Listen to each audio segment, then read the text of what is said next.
Hello everyone, welcome to another edition of the Dex on Global Television. My name is Deacon Michael. We'll be taking, of course, a look at quite a lot of stories nationally and internationally. Let's begin with the fact that the returned Binance executive Tigran Gabayan has accused the National Security Advisor Rabido and the Economic Financial Crimes Commission of violating its fundamental human rights. Gabayan, in an originating motion, marked FHCA ABJCS 356 sought a declaration that his detention and seizure of his international travel passport contravened Section 35, 1 and 4 of 1999 Constitution. He urged the court to order the NSA and the EFCC to release him from the custody and return his international travel passport with immediate effect. Gabayan also sought an order of perpetual injunction restraining the respondents and their agents from further detaining him in relation to any investigation into all demand from Binance. He also urged the court to order the respondent to issue a public apology to him. I'm being joined, of course, by a legal practitioner who will be connecting us virtually for the conversations. Archibong Edet joins us from Lagos. And of course, here in the studio, I have my colleague Anthony Mamodu, who is here to also add voice to this conversation. Good to have you, Anthony. Always a pleasure being on the desk. Yeah, many thanks. Archibong, if you can hear me, good to have you join us on the show. The pleasure is mine. All right, many thanks. We are trying to establish, it has been a fight between our federal government, the National Security Advisor, and now EFCC has now joined the league, in fighting Binance. And it seems that Binance are actually coming out very strong this time to say you violated my human rights. Give us some, some background to these issues, and of course, and also the cases that have been raised by Binance. Okay, the truth of the matter is that everyone has the right to access the courts, and Binance has found it necessary that they need to approach the court that the Office of the National Security Advisor and the EFCC has infringed on their fundamental rights, and that is their right to go to court. They are alleging that they were unlawfully detained in breach of Section 35 of the Constitution. That is their right to personal liberty. So it's left for the court to decide whether to grant their release or not. So that's that. All right, Edes, let's look at the fact that, legally speaking, do they still have the right once they have infringed on, they're involved in anything criminal? Doesn't their right cease to exist? The fact that they done something that looks like treason and criminal to the state Nigeria, doesn't their right end at that point? Okay. There's the Constitution provides that every person is presumed innocent, until proven guilty by a court of competent jurisdiction. So for now, you can't say that they are criminals or they are involved in criminal activities. So the Office of the National Security Advisor, the EFCC, at this point, what they are supposed to do is to investigate. So in the process of investigation, they are not empowered by law to infringe on the fundamental rights of any citizen. So they can go about their lawful duties without infringing on the rights of any citizen or any human, as far as they are within the borders of Nigeria. So the aspect of financial crime and human rights, they are two separate subject matter. So as EFCC is pursuing their financial crime, they are not supposed to infringe on the rights. So where Binance has said that EFCC has infringed on their rights, they have a right to approach the courts. So these two things are separable. They are not joined together. All right. So are you saying that for the Office of the National Security Advisor to have kept the Binance Exco was a wrong move? I mean, from your assertion right there. Okay. The move by Office of the National Security Advisor, I'm not the matter is in court, so I cannot. Yeah, from your own perspective, because they were just actually having him in the custody they seized a lot of items from him just for them to carry out their investigation, and then when he actually ran out of the country, so do you feel that they would have actually, what other way would have they handled the situation other than putting him in custody? We cannot say conclusively whether their rights have been infringed or not, because under the law they have the right to keep a suspect in custody for 24 hours, or in exceptional circumstances for 48 hours while they approach the court. We don't Binance has not stated clearly how many days they have been kept in custody. So you cannot say that their rights are infringed or not. So seizing their passports, seizing their documents could be in order to prevent the suspect from destroying evidence. So these are within the rights of EFCC, law enforcement agencies to do. So they can seize properties, they can keep you in detention, but for a certain number of days, so that to prevent you from either corrupting evidence or destroying evidence or that. So that's why I say we cannot conclusively say that their rights have been infringed. So if they are alleging that their rights is being infringed, they have the right to approach the court, which they have done so. All right. Now that one of them has jumped bail or escaped from custody, doesn't that make it now a criminal move? Now the EFCC has said they're going to go through a process to try to extradite him back to the country to face a prosecution. Doesn't that give the EFCC and the Nigerian state the right to ensure that the other persons are not even released and the court does not grant the prayers of Binance? Okay, like I said, these two issues are distinct. A person can be found guilty of a crime, and also his fundamental rights can also be breached at the same time. So because you are found guilty does not mean that your fundamental right has not been breached. I don't know if you get my point. So the fact that one of the executive member of Binance has escaped from custody, we don't know how he managed to escape from custody, because we are in the profession, we know how difficult it is for you to even lead a police station.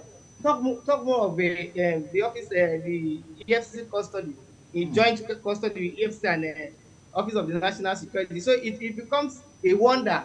I don't know if that will be added as the eight wonders of the world. So for him to be able to escape from custody means there's a collusion. There's a collusion. There's a collaboration between the either officers of the EFCC, or the officers that were kept in custody. So I think we have to also establish that we have to explain how come he was able to leave the custody. And talk extradition. Extradition is, we are talking about two different states. When a person has left the borders of Nigeria into another state, that is a different jurisdiction entirely. So for Nigeria to comfortably extradite the person to Nigeria, there must be some form of treaty, some form of understanding between Nigeria and the country they intend to extradite the person from. So, and then there are some certain parameters that needs to be met before such extradition is granted. So Okay. if they want to extradite the person, fine and good. And then it does not affect the action of one person, does not necessarily affect others. All So right. the other Does the situation make it easier for the Supreme Court or the courts now to take a decision as to whether to answer the prayers of Binance executive the way it is right now? We are talking about national interest now and individual interest, especially of a foreigner and the Nigerian state. How difficult or how easy does it make it for the courts? Okay, the court is going to consider all the factors in coming to a conclusion. The national interest, the interest of every party, and even the interest of the public. All these factors are going to form the basis, and the law. All these factors are going to form the basis of the decision of the court, and we cannot preempt the duty of the decision of the court. So in as much as this person has escaped from custody, the fact that has been placed before the court is what will determine whether the court will grant the prayers of Binance or not.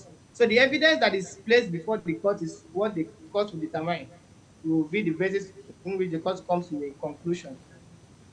All right, I'm looking at the issues and all the stories coming in, right from the escape of the Binance and all of that. Now the Binance coming out to also query the office of the NSA.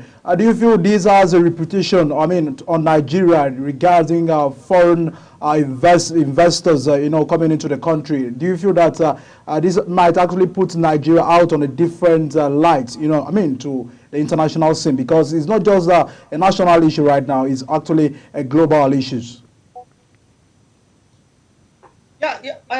Actually, it has the tendency of putting Nigeria in the bad light if the case is not handled appropriately. You know, if the matter is not handled appropriately, it has the tendency of putting Nigeria in bad light. So rule of law is irrespective of whether you are a foreigner or not.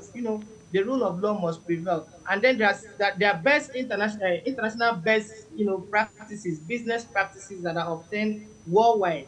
So these are the things that will be taken into consideration when foreigners seek to engage Nigerian in business.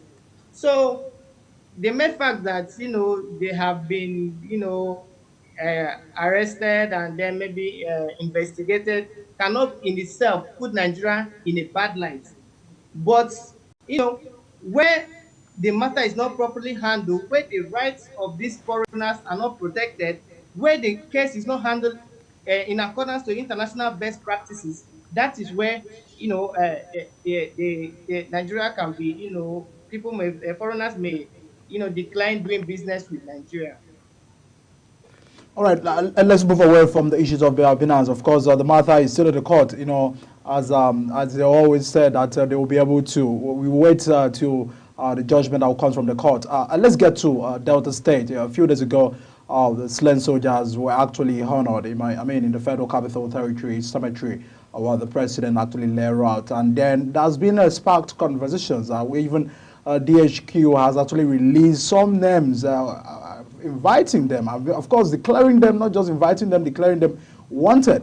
One of them has been the monarch of Ewoha Kingdom in Delta State, Clement Ikolo, who has surrendered himself to the police amidst allegations linking him to the recent killings of 17 officers and soldiers in the Kwama community. Despite his name appearing on the list of wanted suspects, the monarch vehemently denied any involvement in the heinous crime. In the press briefing he had in Anasaba before handing himself over to the police, Clement Ikolo expressed shock and disbelief at being implicated in such a grave incident, emphasized his innocence, saying, "I have no hands in the killing and I have no hands in encouraging anybody to kill." These are sparked controversies. This is a monarch, and some people have actually find it very uneasy. To the defense headquarters, Anthony. It seems this is an attack. To the traditional council of South. Do you feel? I think there's this issue about when it comes to ethnicity and religion. It plays out when security agencies want to invite persons of interest to them. Remember what happened in Plateau State? It was quick for them to invite the CAN chairman of Plateau State to come answer questions. And it was an invite. It was an invite. And just because he made a statement to say that the people of Plateau feel the military collude with these insurgents to attack, maim, and kill their people because of the fact that when these killings were occurring in Mangu, which was in the main town, it took like forever for the military to come to their rescue. And so, fast forward to what's playing out here in Delta State. If we look at what happens in the northern region, we've never had them invite a district head or a Sultan of Sokoto to come and answer questions for his comment. The Sultan Abubakar III made a comment and said it's getting to a period when they will not be able to tell their people, their subjects, to bear the hunger or the whatever they were going through. That was a statement that could meant inciting the people or making the people feel like, okay, the Sultan has given us the right to come out in full force. But nobody, no security agency called the Sultan to come and say, well, what do you mean by that statement? Exactly. But when it comes to people from the other side of the region and the other side of religion and ethnicity, they're quick to call them to Declare him wanted. and for the Ewu of your kingdom, I think is very disrespectful to have just put his name up there as a wanted person. You would have called the monarch, and when he refuses to for your summon after 7 days, you make it clear that okay, we have invited the monarch head to come talk to us, and he has refused, and so we're declaring him wanted. We remember the army and reports from Ugeli told us that the military had taken siege of that community, and nobody was coming in or going out. And we also told that the residents or the community people, some of them were stuck in the forest for 6 days. Yeah. And so it was very, very unfair for them to have declared him wanted without giving him the period to say, okay, sure, come and tell us. He is the head of that community. He deserves some bit of respect. He deserves to be called. Then when he doesn't answer, then you can now declare him wanted. Even not going too far away, Chief Edwin Clark also did raise an issue when his house was raided. As an elder statesman, you do not raid such a very important personality. And it took Edwin Clark speaking out for the army to apologize. So why did the army apologize? Because they know his status. So why wouldn't you offer that community head that kind of respect too? Because you will never call it a sultan. We've been having the issue of Sheikh Ahmed Gumi saying things that suggest that he is the spokesperson or he is negotiating on behalf of the bandit. Have they ever called him? Even when the Nigerians are saying, call him, invite him, they've never. So I think there's this, yes, we know that the majority of the 17 soldiers killed were they seem to be from the northern region, but that does not suffice to mean that they should not turn it into, So I think it's very unfair, and it shows a slight on the traditional rulers' part of and you could hear what he said. He said he's a Catholic and he could not have. And the truth is, there's no monarch, there's no head of a family. It's just like saying President Bola Tinubu will tell Nigerians to cause chaos in Nigeria. Exactly. He will never do that because the country is his. He's our #1 president. Likewise, a monarch head will not tell his people, go cause mayhem, go kill soldiers. When he knows the repercussions, it's going to come back on him. Exactly. So I think that was very unfair. All right, Achibong, legal practitioner, tell us what does the law has to say about declaring one wanted? You know, because these issues are actually, I mean, you just don't. I mean, do they just have the power to start declaring anyone wanted? Are there not procedure before the declaration?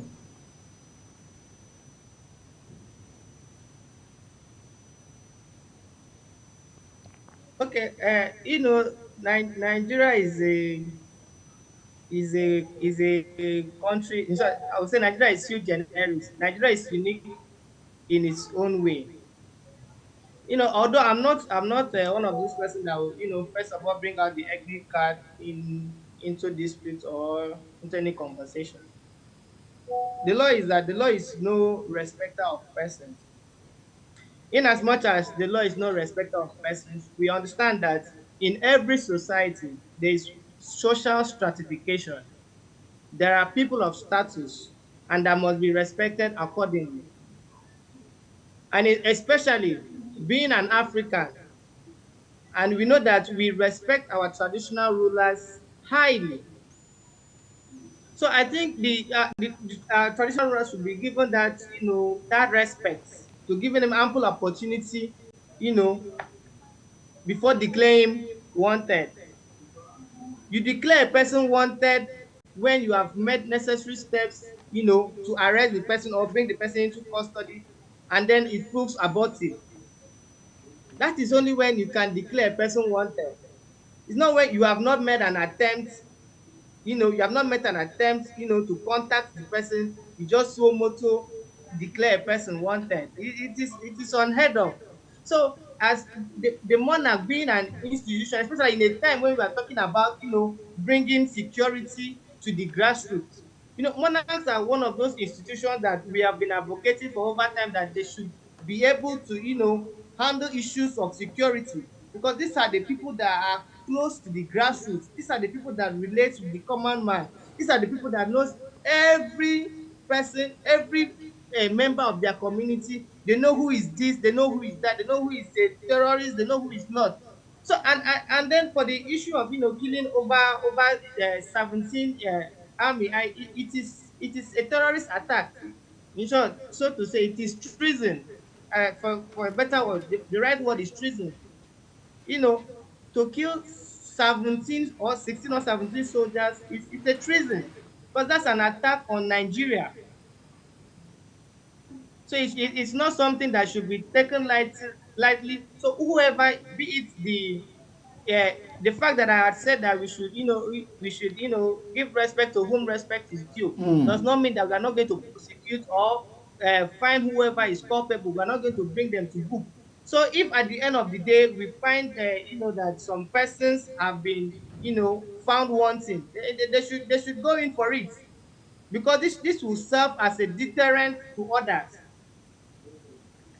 I mean, when the chief of army staff was speaking at the funeral, he made mention of the line that the perpetrators, we are coming for you. You know, I was watching his body language. The body language. He was saying that we'll come for you, and we always understand that. The military doesn't forgive. You know what I mean? There's an adage. Are we beginning to see that? I think they've already come for them already, in the sense that we were told that the community has been under siege. Even the Nigerian police force did come out to say they've not been able to have entry into that community because the army had taken siege.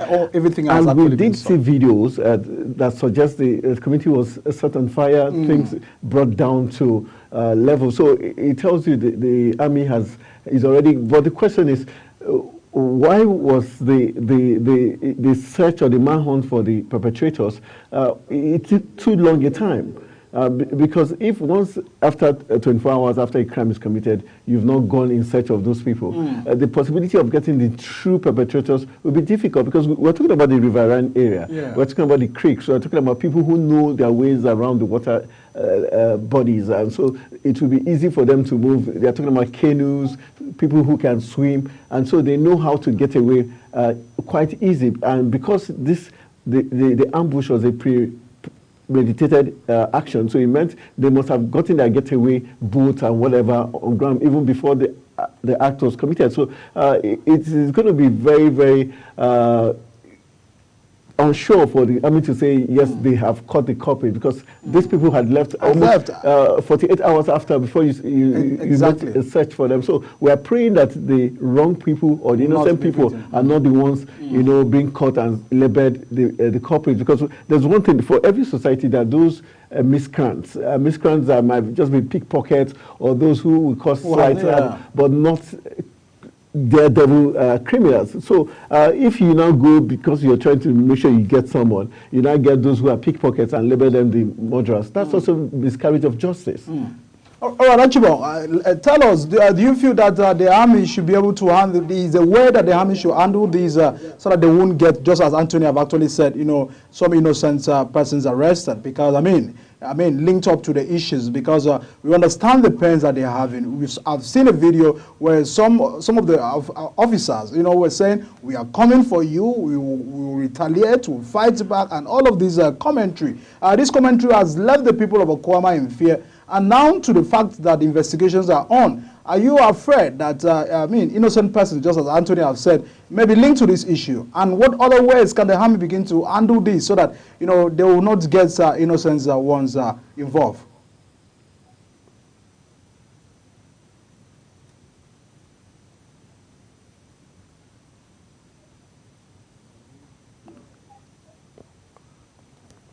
Hello, can you hear me?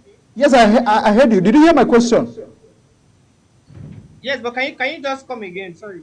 Okay, I'm saying, now that investigations are on, me and you saw a video of some of the officers declaring that we are coming for you. The people of Okuama, we are fighting back, and all of that commentary, sad commentary. But we are afraid that now that the investigations are on, some innocent persons may be linked up to the issue. What is your fear, and what do you think that they should do in managing, their investigation process in fishing out the culprit? Okay, first of all, I'll say that it is not the duty of the military to declare war on the people. The military cannot declare war on the people that it's meant to, to protect. They cannot do that. It is the president of the Federal Republic of Nigeria that,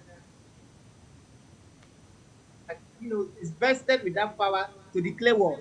So the deed has been done. What the right thing to do is, to bring these people to book. And how do you bring these people to book? With the right information. You don't just tell people who will come for you.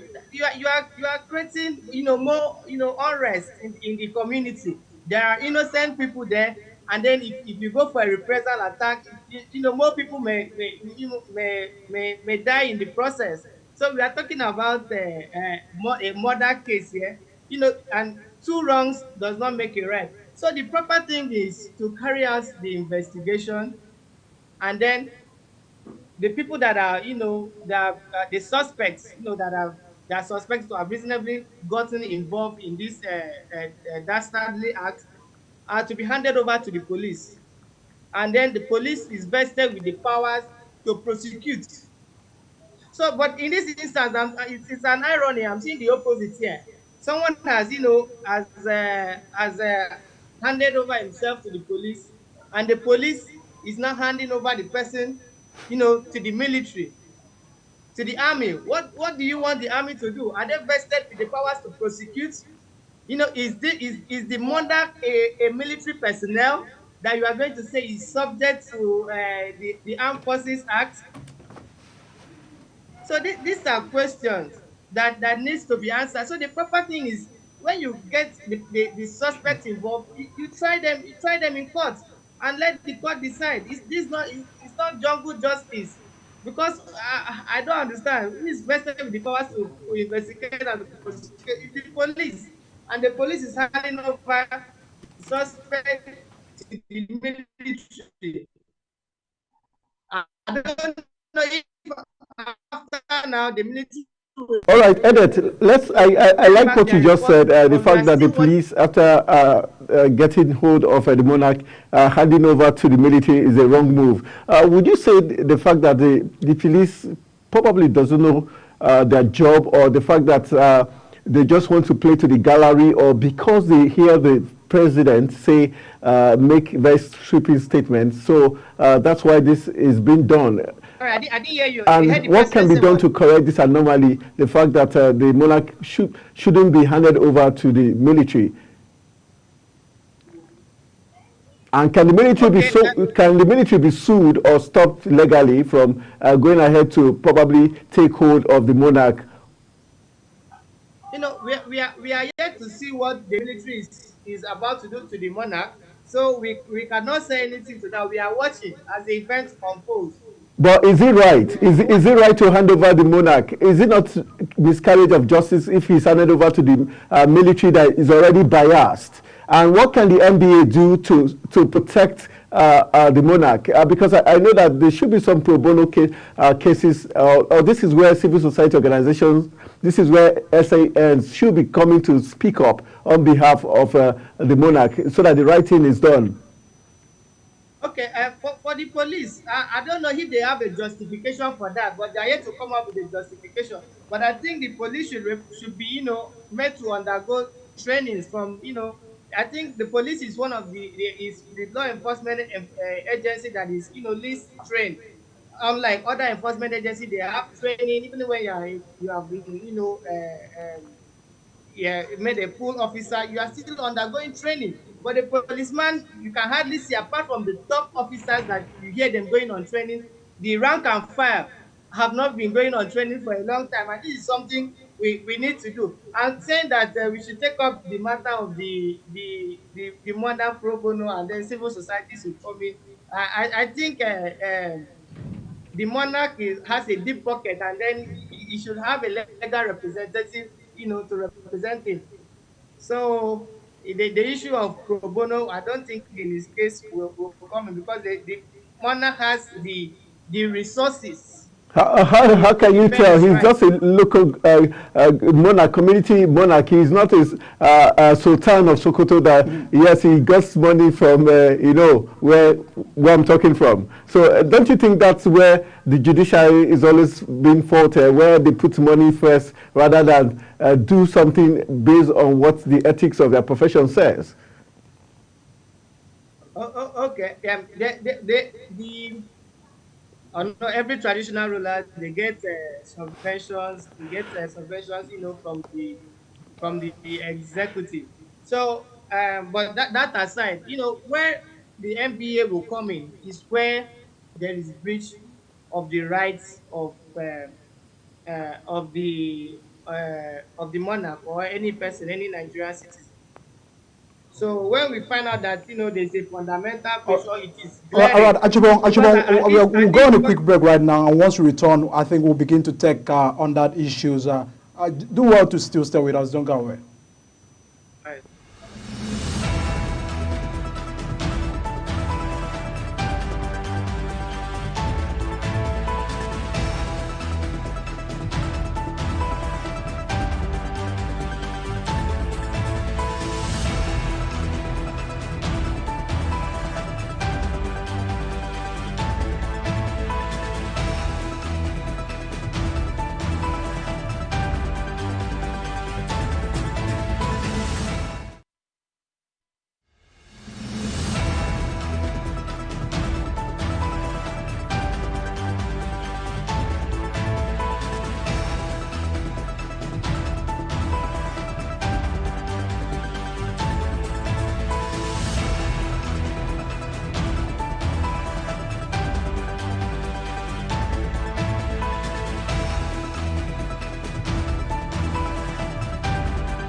Many times for still stay with us on the decks. Of course, we're x-raying the issues in Delta State Okwama community where the murders appeared before the police. I mean, for the fact that the defense headquarters released list of wanted persons. And the monarch says, I'm not involved. He's urging the authorities to conduct a thorough investigation to identify the true perpetrators of the crime. Anthony, how do we get to find I mean, think the it's perpetrators? unless the army is telling us that okay, they're not saying he carried out the act of killing, but probably they're trying to say he inspired or he motivated his subjects to carry out the killing, which they have to prove. When you accuse someone, you have the burden of proof.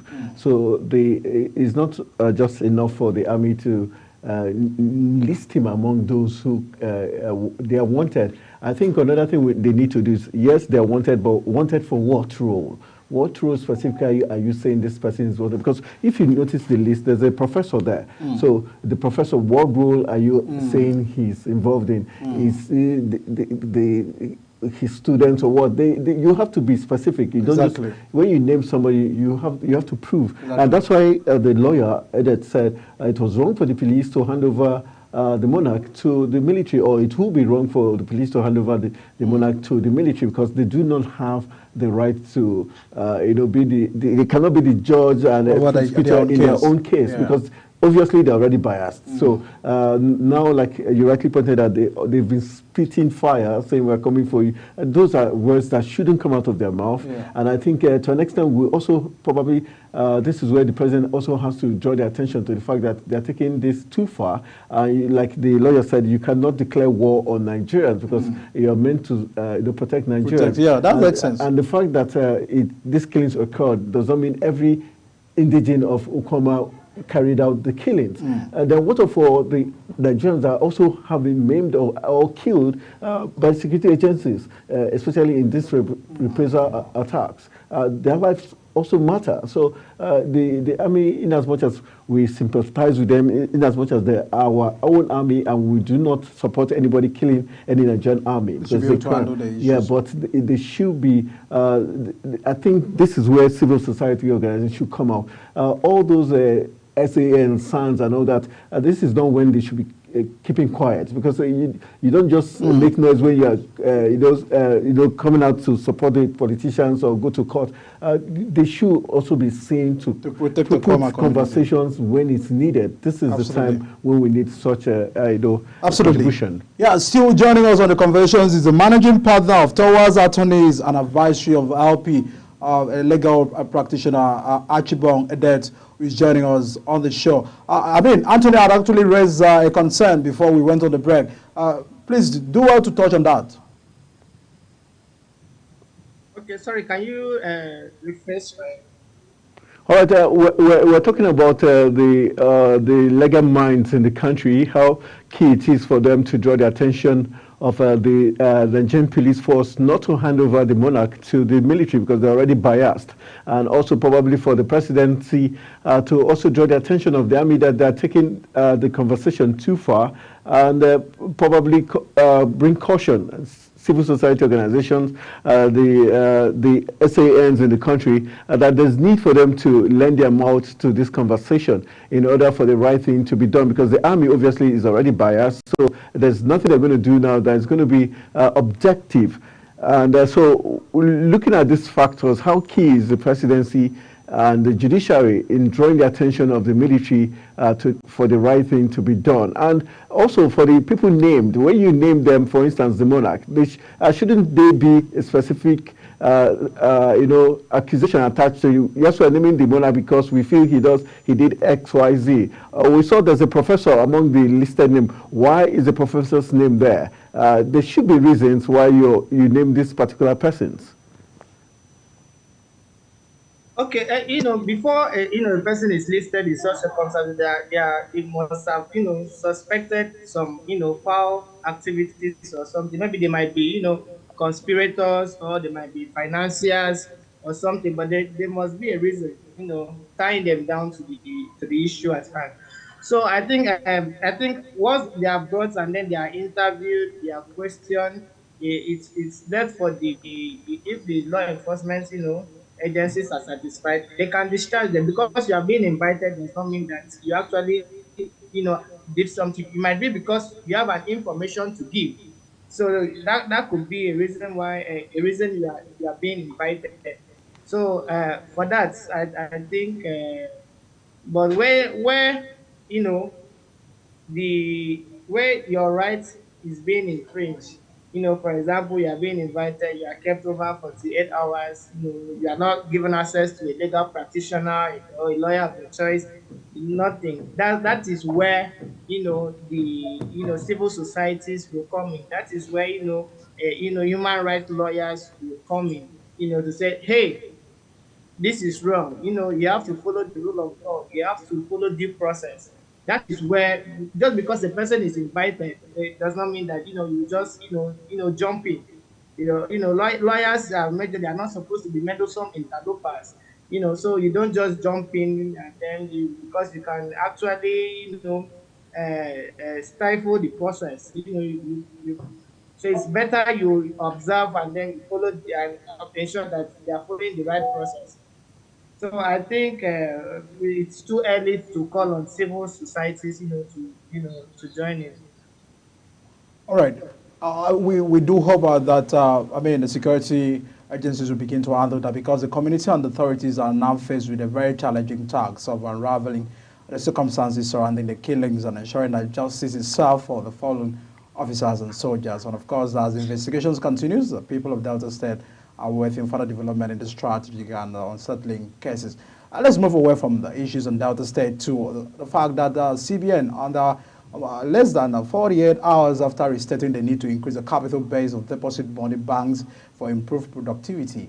The Central Bank of Nigeria has announced new guidelines on its recapitalization policy for banks in the country. The new guidelines were disclosed in a statement signed yesterday by the Acting Director of Corporate Communications. She said that the Apex banks have directed commercial banks with international authorization to increase their capital base to 500 billion naira and national banks to 200 billion naira. This, according to them, with the national licenses must meet a 200 billion naira threshold, while those regional authorizations are expected to achieve a 50 billion naira capital floor. Archibong, this is a case of, I mean, go hard. I mean, if you go hard, or if you don't go hard, you go home. Issues of raising, I mean, the capital base to this. Do you feel that some banks will begin to survive this, or is this a call for banks to merge or reductions in the banking system? What is your thought towards this move by the Central Bank of Nigeria? Okay, actually, the move by central bank is, I think it's ripe, so to say, to use the right word for it. Recapitalization is going to affect the banking sector in a very huge way, because banks that do not have the required minimum share capital are left with no choice than to either merge or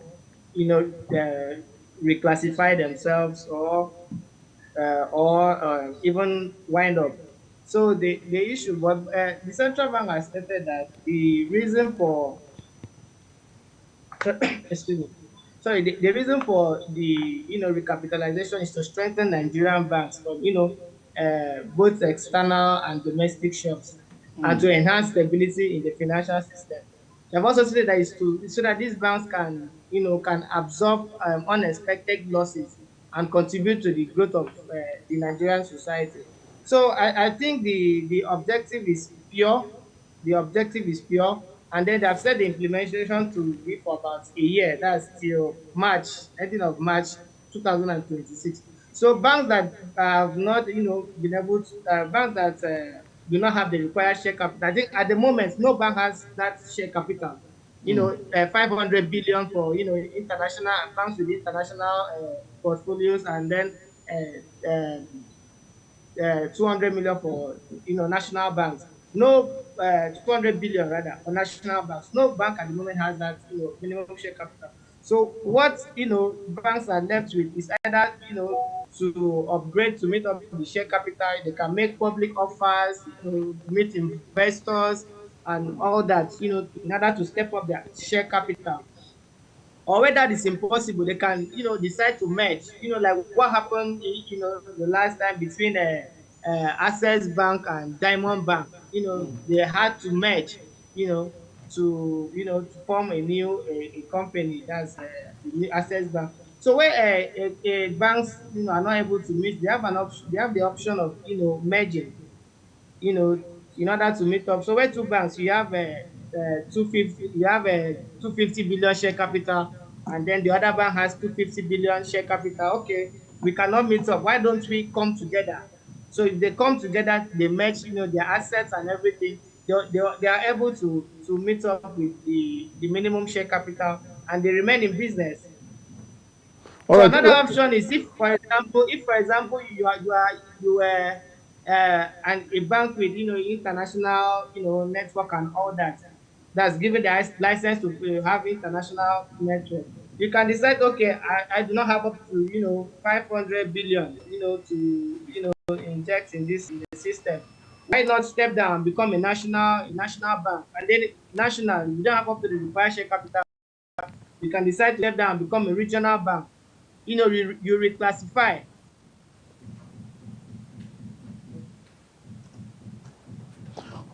Hello. All right. Looking at the fact that it seems so after some certain number of years, we find Nigerian banks trying to recapitalize. Do you think it's going to make more business sense if the CBN puts a specific time frame for recapitalization so that it gives banks the opportunity to get themselves ready rather than give them this shock approach that makes them, at the end of the day, they do not have an option rather than to either merge or. And even with the merging, I'm afraid they may be losing of work. I mean, Yeah, jobs. job losses might also occur. Do you think there's need for that approach? And also, do you think the CBN is more interested in recapitalization rather than making sure that these banks are not used for money laundering activities, which we've seen over time, the terrorism financing, which we've seen over time, which some banks have been accused of being part of? Do you think the CBN should do more in that regard rather than us focusing on recapitalization and not focusing on how to stop banks from being involved in terrorism financing and money laundering? Okay. The CBN has been very clear on their objective. Part of it, the major reason is to stabilize the financial system in Nigeria, and to assist, help the growth of the Nigerian economy. So the issue of terrorism financing has even been addressed by the CBN. There are certain guidelines banks follow. There are certain guidelines banks follow to ensure that terrorism financing is curtailed to the very minimum. Recently, the account of my client was, being frozen, because a particular sum entered his account at a go. So the account was frozen immediately. He had to go to the bank, fill some documents and all that, revalidate the, so before they could release the account. So there's what we call due diligence in the banking industry. There's what is called due diligence, and there's also what is advanced due diligence. So when a suspicious activity occurs, maybe for example you are a customer that, you've been handling maybe 2 million every month, 2 million every month, then unexpectedly from nowhere a billion naira enters your account. That account will face some restrictions. So the central bank, the banks, even as they publish. You have to put on. All right, I think we're reaching the business end, but before we go finally, for you, are you confident that the Central Bank of Nigeria can get Nigeria out of the woods with a different series of policies, an increase of interest rates we've seen them, bring into fore of recent?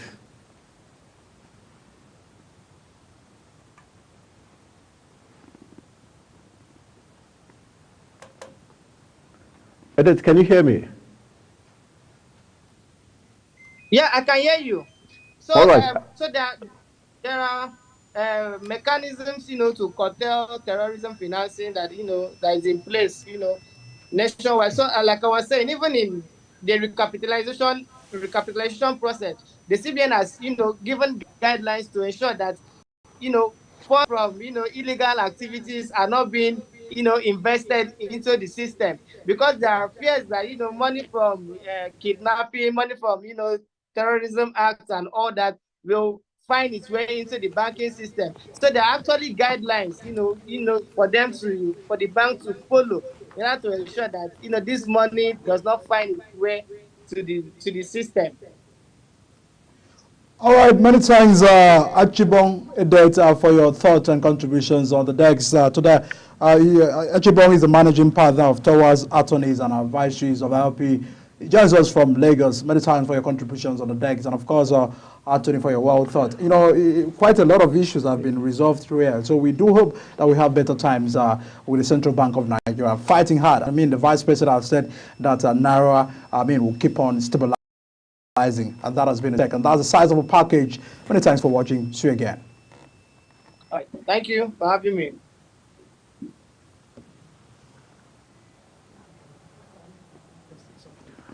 All right, Anthony, as we begin to wrap up. My final words, I think the Nigerian army should be called to caution, in as much as, yes, we all Nigerians are supporting them and we want the perpetrators to be brought to book, but I think they should do it with a lot of caution. And we expect all stakeholders to join in the fight of getting the perpetrators to book. Yeah. That's all we, of course, will be thinking on this edition of the DEGS. And of course, we thank you so much for joining us and your thoughts and contributions. We look forward to getting more of your feedback. Anthony Mamodu, many times doing this with you. Always a pleasure. Always a pleasure. Thank you. The pleasure is mine.